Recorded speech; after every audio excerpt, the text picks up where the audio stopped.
Good morning, Sadie here.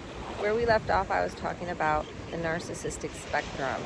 It's ultimately going to be a subjective analysis, and it's going to be something you're going to have to use your tools to assess where your narcissist fits on the spectrum.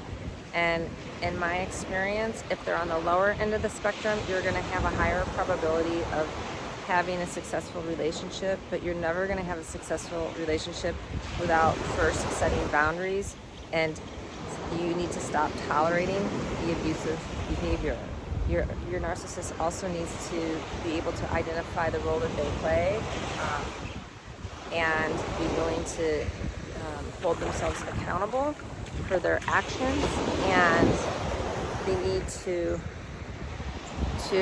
be willing to do the work, and they need to stop the toxic, unhealthy behavior, specifically the lying. I think that the lying is where the narcissist gets themselves in most trouble, and that's the behavior that needs to stop.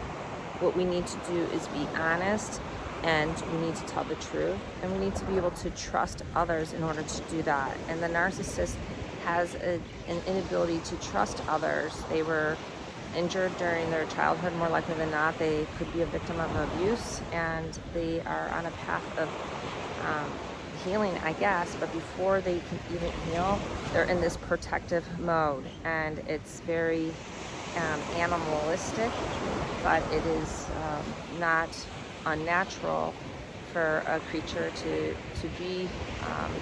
take protective behavior, especially when they feel threatened. And that's precisely what's going on with a narcissist. So if you can get to the bottom of why the narcissist is feeling threatened, and that narcissist is able to work through that, it's usually deeply ingrained in their psyche from their childhood and trauma, and they might not be able to release that during this lifetime. And you need to assess what the viability is, not only for yourself but for the narcissist, and whether or not it's in anyone's best interest, including your families, to stay in the relationship. All right, I wish you all the best.